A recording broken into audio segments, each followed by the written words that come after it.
Bocah angon, bocah angon, penek no blimbing kuwi lu. Assalamualaikum warahmatullahi wabarakatuh. Innal hamdalillah nahmaduhu wa nasta'inuhu wa nastaghfiruhu wa natubu ilaihi wa na'udzu bihi min shururi anfusina wa min sayyiati a'malina may yahdihillahu fala mudilla lahu wa may yudlil fala hadiya lahu. Asyhadu an la ilaha illallah wahdahu la syarika lah wa asyhadu anna Muhammadan abduhu wa rasuluhu la nabiyya ba'dah. Qala Allah Ta'ala fil Qur'anil Karim, a'udzu billahi minasyaitonir rajim. Ya ayyuhalladzina amanu taqullaha haqqa tuqatih wa la tamutunna illa wa antum muslimun. Amma ba'd. Bapak-bapak, ibu-ibu yang dirahmati Allah. Pertama-tama marilah kita bersyukur kepada Allah Subhanahu wa taala atas nikmat yang Allah berikan sampai hari ini kita masih diberikan banyak nikmat oleh Allah Subhanahu wa taala. Terutama pada awal malam ini kita dimudahkan langkah kita oleh Allah menuju ke masjid melaksanakan sholat maghrib secara berjamaah, dilanjutkan dengan pengajian. Kita berusaha untuk meningkatkan kualitas iman dan takwa kita kepada Allah Subhanahu wa taala. Kemudian salawat dan salam marilah kita sampaikan kepada suri tauladan kita Nabi Muhammad sallallahu alaihi wasallam, kepada para sahabat, keluarga dan pengikutnya yang istiqomah. Bapak Ibu yang dirahmati Allah, pada kesempatan malam hari ini kita akan membahas salah satu sabda Rasulullah sallallahu alaihi wasallam dengan tema dua mata yang tidak tersentuh api neraka. Mari kita baca hadisnya terlebih dahulu. Bismillahirrahmanirrahim. An Ibni Abbasin radhiyallahu anhuma qala sami'tu Rasulullah sallallahu alaihi wasallam yaqul aynani la tamassahuman naru aynun bakat min khasyatillahi wa aynun batat tahrusu fi sabilillah. Itu mohon maaf ada kesalahan, bukan la tamassuhuma tetapi la tamassahuma, karena itu fi'il madhi. Jadi la tamassahuma. Artinya secara keseluruhan hadis ini diriwayatkan oleh sahabat Abdullah bin Abbas, sering hanya disebut dengan Ibnu Abbas. Ayahnya bernama Abbas bin Abdul Muttalib. Maka di sini dikatakan radhiyallahu anhuma, semoga Allah meridhai keduanya, karena kedua-duanya adalah sahabat. Dari sahabat Ibnu Abbas radhiyallahu anhuma berkata, aku mendengar Rasulullah sallallahu alaihi wasallam bersabda, dua mata tidak disentuh api neraka, yaitu mata yang menangis karena takut kepada Allah dan mata yang terjaga dalam rangka penjagaan di jalan Allah.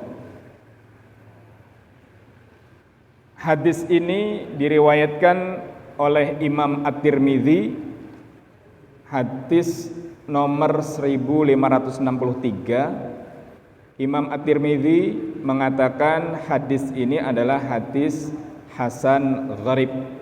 Beliau mempunyai istilah tersendiri dalam ulumul hadis. Jadi beliau menyebutkan hadis hasan gharib. Memang agak berbeda dengan istilah para ulama yang lain. Kehasan dan kekhususan Imam Tirmidzi di dalam kitabnya Sunan At-Tirmidzi. Bapak Ibu yang dirahmati Allah, hadis ini penjelasannya begini. Ainani, dua mata, la tamassahuma annar, tidak menyentuh kepada keduanya api neraka. Maksudnya dua mata tidak tersentuh api neraka. Ketika disebut dua mata ini sebenarnya bukan berarti yang tidak tersentuh api neraka itu matanya. Matanya tidak tersentuh api neraka, tapi badannya kena. Pemahamannya tidak seperti itu. Tetapi dua mata ini yang dimaksud adalah dikarenakan dua mata itu dua golongan, dua macam mata yang nanti akan diterangkan oleh Nabi. Dikarenakan dua macam mata ini yang mempunyai amalan tertentu yang dilakukan oleh keduanya, maka seluruh tubuh terhindar dari api neraka, gitu. Melalui hadis sabda Rasulullah ini, ulama mengatakan seluruh anggota tubuh kita itu mempunyai potensi untuk menyelamatkan tubuh yang lain. Mata punya amalan yang akan menyelamatkan yang lain. Telinga kita punya amalan menyelamatkan tubuh yang lain. Mulut kita mempunyai amalan yang menyelamatkan tubuh kita yang lain. Makanya di dalam Al-Qur'an Allah Subhanahu wa taala sampaikan di akhirat nanti mulut dikunci, tetapi kemudian yang lain bersaksi. Kenapa yang lain bersaksi? Karena masing-masing anggota tubuh kita itu mempunyai amalannya sendiri-sendiri, dan itu yang menyelamatkan seluruh tubuh kita, gitu. Jadi yang dimaksud dua mata ini bukan yang selamat hanya dua matanya saja, tetapi seluruh anggota badan. Maka kemudian dalam poin 3 di situ saya sampaikan yang dimaksud dengan dua mata ini adalah dua golongan manusia yang karena amalan matanya itu diselamatkan oleh Allah Subhanahu wa taala. Bapak Ibu yang dirahmati Allah, hadis ini menguatkan doa kita kepada Allah Subhanahu wa taala. Kita selalu berdoa kepada Allah, doa yang semuanya atau semua umat Islam itu hafal. Tinggal nanti implementasi dalam kehidupan ini perlu kita rinci. Doanya doa sapu jagat. Ada 3 hal. Rabbana atina fid dunya hasanah. Wahai Tuhanku, berikanlah kepada kami, kepada aku di dunia ini kebaikan. Maka panjenengan kerja, dapat rezeki, kemudian bisa untuk menghidupi keluarga, kemudian bisa untuk berinfak, sedekah, dan melakukan amal soleh yang lain. Itu hasil. Jadi doa kita, kemudian pelaksananya itu. Kemudian Rabbana atina fid dunya hasanah wa fil akhirati hasanah. Kami minta di akhirat juga baik. Maka kita sholat, maka kita puasa, maka kita zakat, maka kita berakhlakul karimah dengan orang lain, maka kita berbuat baik dengan banyak hal. Itu agar akhirat kita baik.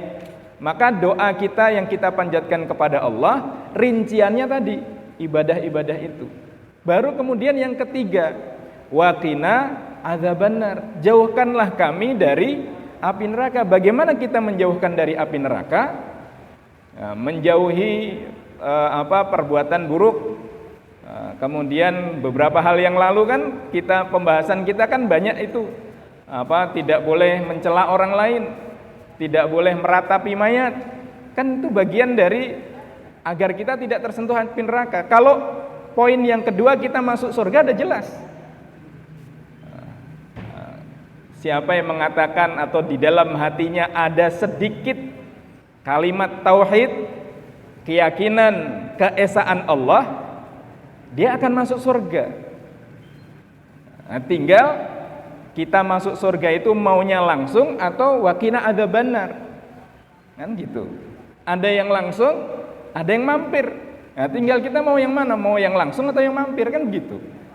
Mau ke Solo, misalnya mau ke Jakarta, itu langsung masuk tol sampai ke Jakarta, atau kemudian ke rest area itu. Kan begitu, Pak. Nah, maka itu jauhkanlah kami dari api neraka. Hadis ini membahas itu. Bagaimana kita jauh dari api neraka? Rasulullah Shallallahu Alaihi Wasallam dalam hadis ini menjelaskan dua hal. Yang pertama, ainun bakat min khosyatillah, mata yang menangis karena takut kepada Allah. Mata itu Allah berikan keistimewaan bisa mengeluarkan air mata. Tetapi tidak semua orang bisa mengeluarkan air mata. Kenapa orang bisa mengeluarkan air mata? Ya banyak sebab. Ngiris bawang, pedesan ya keluar air mata. Gitu. Tetapi sebenarnya yang dimaksud adalah ada sesuatu yang kemudian dirasakan oleh hati kita yang kemudian terekspresikan dengan air mata yang keluar tadi. Itu menandakan bahwasanya siapapun yang bisa meneteskan air mata, maka hatinya itu selembut matanya. Tetapi ketika orang sulit untuk mengeluarkan air mata, maka perlu dikoreksi hatinya. Ini apa yang kemudian dimaksud, setiap anggota tubuh kita mempunyai keterikatan yang erat satu dengan yang lain.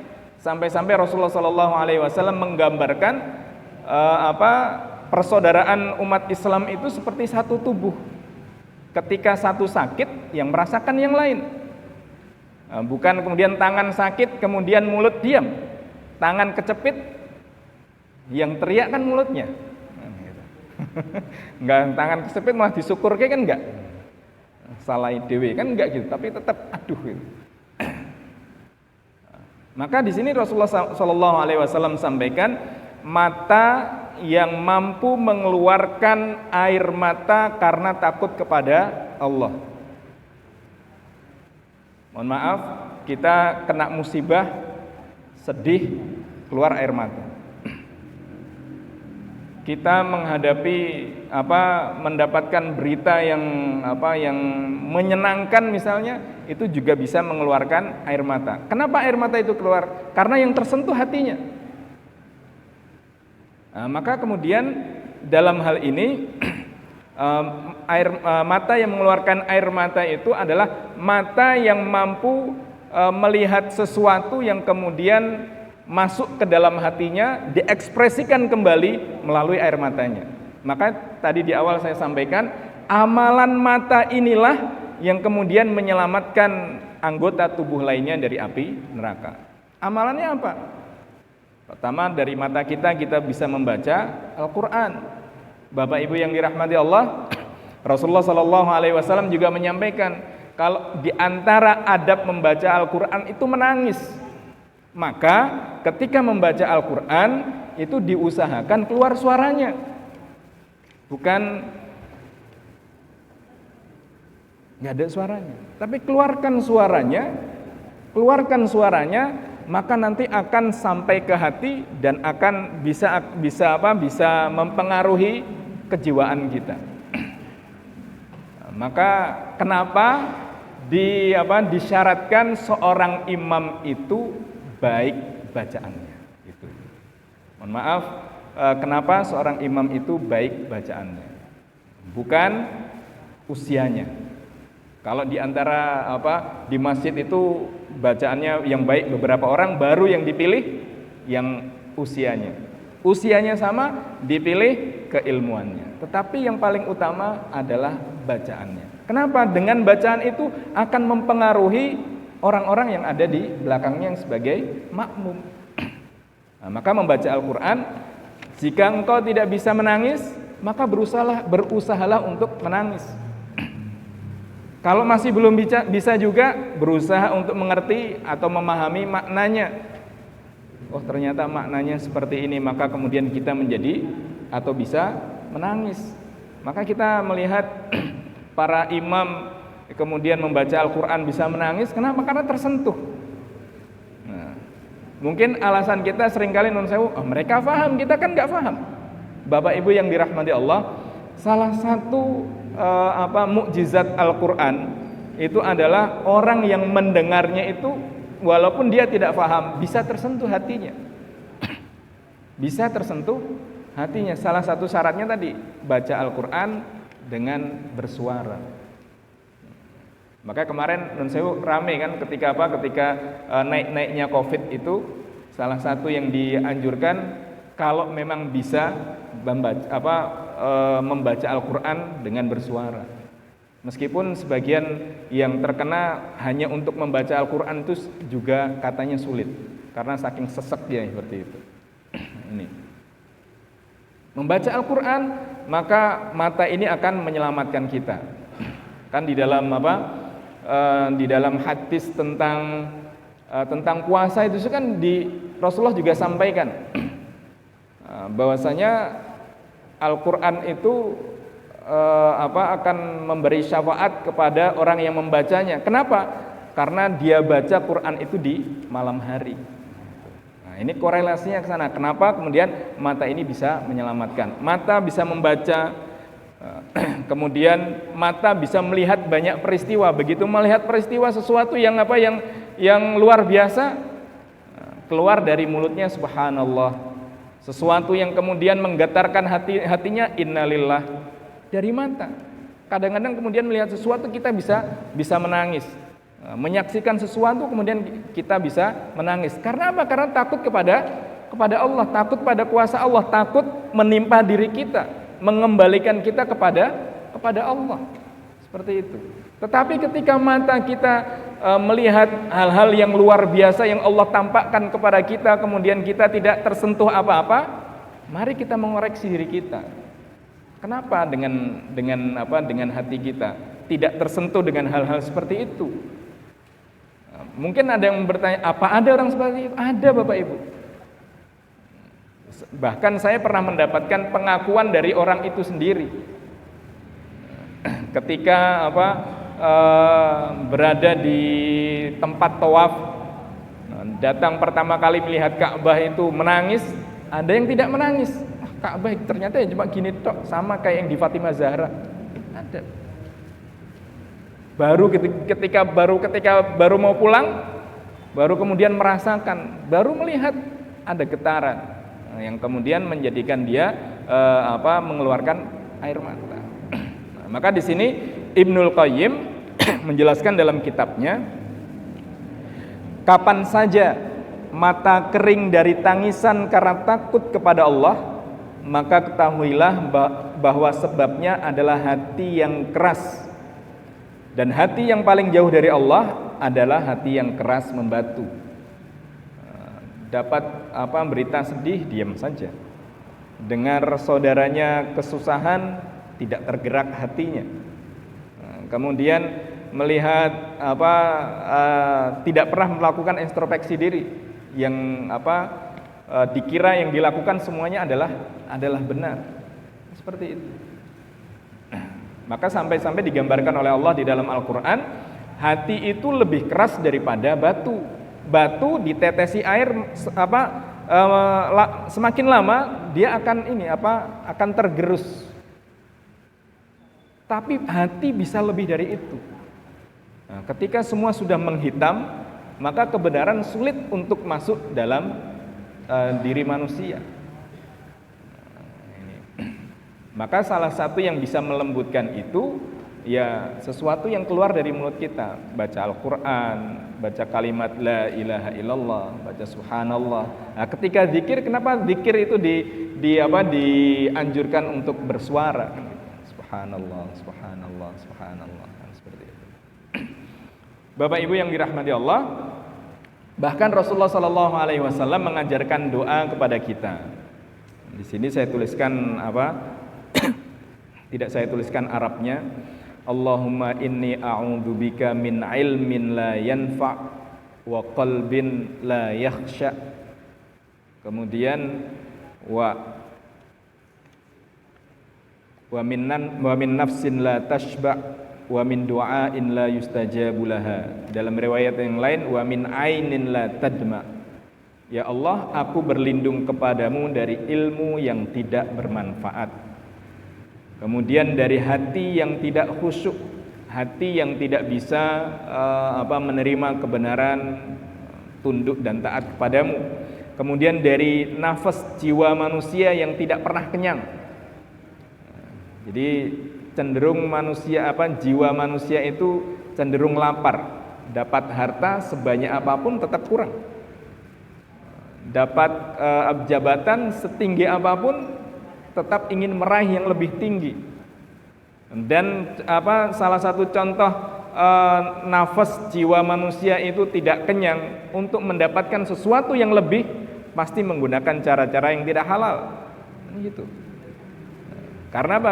Karena cara yang halal itu lama.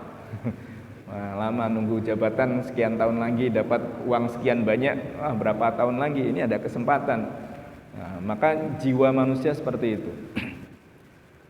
Kemudian minta perlindungan dari doa, dari mata wa min ainin la tadma, dari mata yang tidak bisa mengeluarkan air mata. Jadi Bapak Ibu yang dirahmati Allah, kalau kita bisa menangis, maka bersyukurlah kepada Allah Subhanahu wa taala. Berarti hati kita lembut. Tapi ketika kita tidak mampu nangis, kita minta kepada Allah, ya Allah, kenapa saya tidak bisa menangis? Itu salah satu hati ini salah satu sarana kita dekat dengan Allah Subhanahu wa taala. Maka ketika seseorang bisa menangis, maka lantaran mata kita inilah semoga tubuh kita semua diselamatkan dari api neraka oleh Allah Subhanahu wa taala. Bapak Ibu yang dirahmati Allah, ini yang pertama. Oh iya, kemudian ada hadis lagi dalam hadis 7 golongan yang akan mendapatkan perlindungan dari Allah ketika tidak ada perlindungan di hari akhir nanti. Salah satunya adalah rajulun dzakarallah khalian fafadat ainah. Jadi ada 7 golongan yang akan mendapatkan perlindungan di hari akhir nanti. Yang pertama itu al-imamul adil, imam yang adil. Jadi pemimpin yang adil. Sangat umum. Ya monggo, ini bisa diinterpretasikan sangat luas. Kita pun mohon maaf Bapak Ibu yang dirahmati Allah, bapak-bapak imam di keluarganya masing-masing. Ketika mampu adil, baik terhadap anggota keluarganya, terhadap anaknya, kepada orang tuanya, mertuanya. Nah, ini menjadi sebab kita mendapatkan perlindungan di hari akhir nanti. Nah, salah satunya adalah rajulun dzakarallaha khalian. Seseorang yang mengingat Allah, berzikir kepada Allah khalian, diam-diam. Sendiri. Karena kadang-kadang kalau kita bersama-sama nangis gampang, Pak. Tapi kalau sendiri nangis susah. Ini mungkin beberapa tahun yang lalu kan sering ada pelatihan salat khusyuk, pelatihan ESQ, pelatihan apa. Nah, kita dibawa dalam pelatihan itu salah satunya adalah untuk melembutkan hati. Pasti dalam pelatihan itu kita nangis. Kita dibawa oleh mentornya, kemudian diiringi dengan musik, dikondisikan agar kita nangis. Kenapa? Ya karena biar hati kita lembut. Itu kemudian sebagai latihan. Harapannya ketika sampai di rumah, kita mampu mengkondisikan diri kita, kemudian juga bisa menangis. Ternyata begitu sampai rumah, pertama tidak ada mentornya, yang kedua tidak ada musiknya, nangis ternyata susah. Nangis ingat, tapi kalau ingat utang nangis gampang. Utang tak lunas-lunas. Ya, ini yang pertama. Yang kedua, mata yang seperti apa atau golongan yang seperti apa yang terhindar dari api neraka?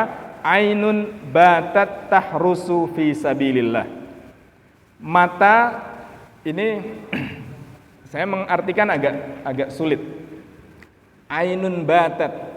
Mata batat itu yang terjaga di malam hari, yang begadang, yang malam hari di saat orang tidur dia masih terjaga. Itu maknanya batat. Kemudian tahrusu, dalam rangka kenapa dia kemudian malam di saat orang tidur dia masih terjaga matanya, masih melek. Tahrusu, sedang berjaga fi sabilillah, di jalan Allah. Maksudnya seperti itu. Hadis ini memang melihat kondisi pada saat itu. Yang dimaksud dengan dengan poin yang kedua ini adalah ainun batat tahrusu fi sabilillah adalah pasukan yang menjaga perbatasan. Jadi yang melakukan patroli. Patroli itu di saat yang lainnya istirahat, dia keliling, Pak. Ya kalau sekarang mungkin hansip atau yang jaga keamanan. Di saat yang lain tidur, dia berjaga sampai pagi. Nah, orang yang berjaga atau yang menjaga dalam rangka fisabilillah, amalan inilah yang kemudian menyelamatkan dia dari api neraka. Nah, sekarang nggak ada perang, maka para ulama, di sini juga saya sebutkan, monggo nanti bisa dibaca, meluaskan maknanya. Yang dimaksud dengan mata yang terjaga sampai di malam hari tidak hanya perang. Nah, sekarang kalau perang berarti poin yang kedua ini hanya dinikmati di tempat-tempat yang masih bergejolak. Terus bagaimana tempat kita di Indonesia misalnya? Nah, maka yang dimaksud mata yang masih berjaga sampai malam hari fisabilillah adalah siapapun yang kemudian matanya masih terjaga untuk memikirkan agama Allah, baik misalnya panitia pembangunan, panitia kurban, panitia Idul Fitri, sholat Idul Fitri, Idul Adha, di saat yang lainnya tidur, mereka masih berjaga. Masih ini besok enaknya seperti apa? Harus masang soft, harus masang tenda dan lain sebagainya. Kemudian di saat yang lain terlelap dengan mimpinya, orang-orang seperti ini masih misalnya kalau dia seorang guru atau pengajar atau dosen, malam hari masih mengerjakan tugas dalam rangka fisabilillah, masuk dalam kategori ini. Orang yang kemudian kerja sampai malam hari dia masih mengerjakan pekerjaannya, ketika semuanya dilakukan dalam rangka niat untuk ibadah, masuk dalam kategori ini. Nanti dalam poin 5 itu saya kutipkan dua ulama yang mengatakan seperti itu. Bapak Ibu yang dirahmati Allah. Nah, pada poin yang kedua ini patut menjadi perhatian kita bersama. Bagaimana kepedulian kita terhadap agama kita itu dapat menyelamatkan kita dari kekurangan-kekurangan yang kita lakukan di akhirat nanti. Kepedulian kita terhadap agama kita. Sampai-sampai Rasulullah SAW menyampaikan, "Malam yahtam bi amril mu'minin falaisa minhum." Siapa yang tidak peduli dengan perkara orang yang beriman, bukan termasuk golongan mereka. Ya, kalau kemudian kita tidak memikirkan agama kita ini, tidak memikirkan umat Islam, terus siapa yang akan memikirkan? Allah Subhanahu wa taala menyampaikan, "Intan surullaha yansurkum wa yutsabbit aqdamakum." Jika kamu menolong agama Allah, maka Allah akan menolongmu.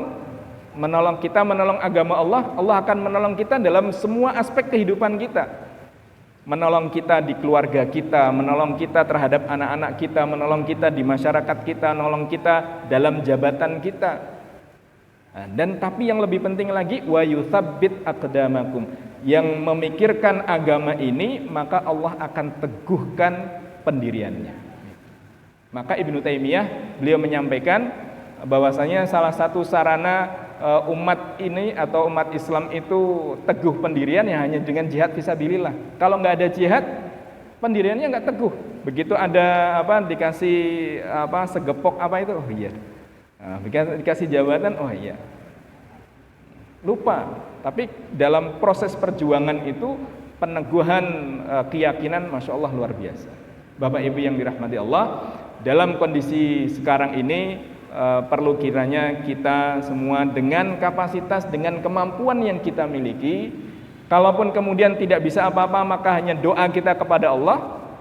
Ya Allah, umat Islam dalam kondisi seperti ini, saudara-saudara saya terdampak pandemi begitu luar biasa, semoga Engkau berikan kemudahan dan lain sebagainya. Ini bagian dari kepedulian kita terhadap permasalahan yang dihadapi umat Islam, dan masih banyak. Karena itulah mata yang masih terjaga untuk menolong agama Allah ini akan diselamatkan oleh Allah Subhanahu wa taala di hari akhir nanti. Bapak Ibu yang dirahmati Allah, saya rasa ini yang dapat kami sampaikan. Implementasinya dalam kehidupan begitu sangat luas. Yang pertama adalah kedekatan kita kepada Allah akan menjadikan kita lembut hatinya. Kemudian perjuangan kita untuk agama ini itu juga akan memberikan dampak yang luar biasa terhadap kehidupan kita. Bahkan di dalam salah satu sabdanya Rasulullah SAW menyampaikan salah satu faktor doa itu bisa diijabah oleh Allah Subhanahu wa taala dengan cepat adalah melakukan amar ma'ruf nahi mungkar. Maka doa seorang pemimpin itu sebenarnya mandinya luar biasa. Itu, Pak. Jadi doa seorang pemimpin itu sebenarnya mandinya luar biasa yang tidak dimiliki oleh kelompok yang lain. Karena kita hanya memikirkan diri kita sama keluarga kita, pemimpin dia tidak hanya memikirkan keluarganya, tetapi memikirkan orang banyak. Repotnya kalau kemudian dia tidak pernah berdoa untuk orang-orang yang dipimpinnya. Hanya itu saja. Wallahu a'lam, kurang lebihnya mohon maaf.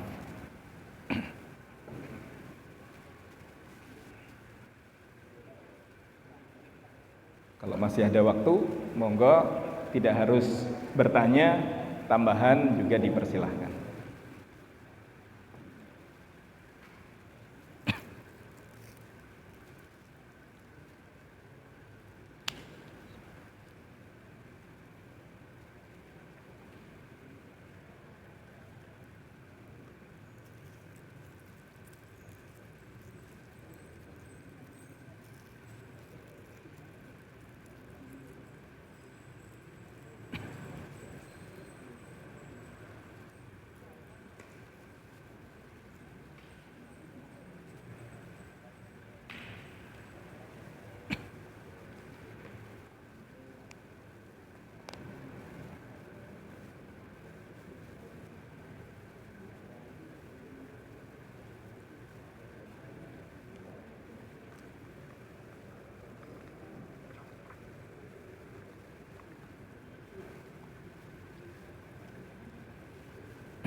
Nggih, Pak Farhan, monggo.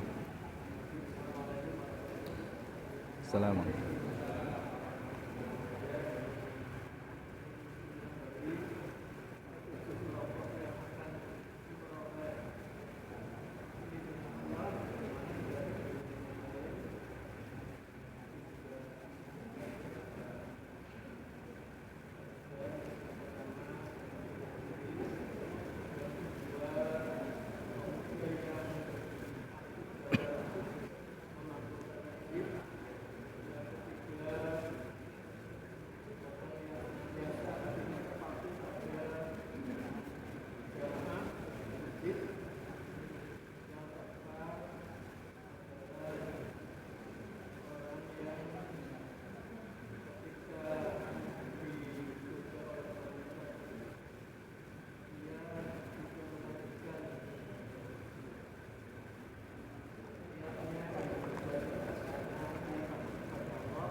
Ya.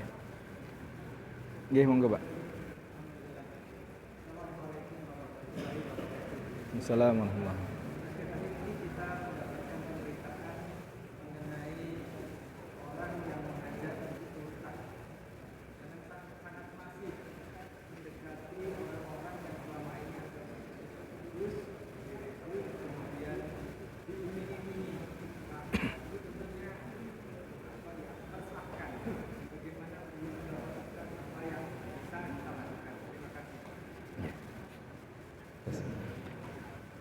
Bapak Ibu yang dirahmati Allah, Rasulullah Shallallahu Alaihi Wasallam menyampaikan kadal fakru ayyakuna kufran.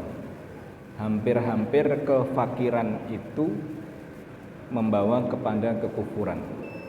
Maka kondisi perekonomian yang tidak stabil itu menjadi celah pemurtatan. Itu menjadi celah permutatan. Kalau kemudian kondisi yang lain itu hampir celahnya tidak terlalu besar. Maka di sini peran kita sebagai umat Islam, apalagi nanti ormas, organisasi kemasyarakatan, ini untuk membackup dari sisi ini. Kalau dari sisi logika dan lain sebagainya, mungkin tidak terlalu besar, meskipun kemudian salah satu hal yang menjadi problem kita adalah kemampuan kita untuk mendalami agama ini dengan baik. Gitu. Jadi beberapa ayat satu dengan ayat yang lain dibenturkan, hadis satu dengan hadis yang lain dibenturkan. Nah, ini kita yang tidak pernah ngaji mudah goyah Pak di sini. Tanggung jawab orang tua terhadap anak-anaknya seperti itu. Contoh, kalau hanya mengambil ayat fawailul lil musallin, celaka orang sholat. Ngapain sholat? Allah sendiri mengatakan orang sholat celaka. Gitu. Ayatnya tidak dilanjutkan. Ayatnya tidak dilanjutkan, dan beberapa ayat maupun sabda Nabi yang kemudian mereka ambil satu persatu disesuaikan dengan keinginan mereka. Apalagi nanti beberapa ajaran Islam yang dianggap tidak peduli dengan kemanusiaan. Kalau tentang perempuan nanti masalah poligami rame Pak. Yang terakhir ini kan rame, ada orang menikah tapi tidak mau punya anak. Itu dibuat kampanye luar biasa itu. Jadi nikah tetapi tidak mau punya anak, gitu. Dan lain sebagainya. Maka ini termasuk tanggung jawab kita bersama, dan perlu hati-hati terkait dengan masalah kefakiran tadi. Semoga yang diberikan kelebihan rezeki oleh Allah Subhanahu wa taala mampu membackup saudara-saudara kita sedikit, insya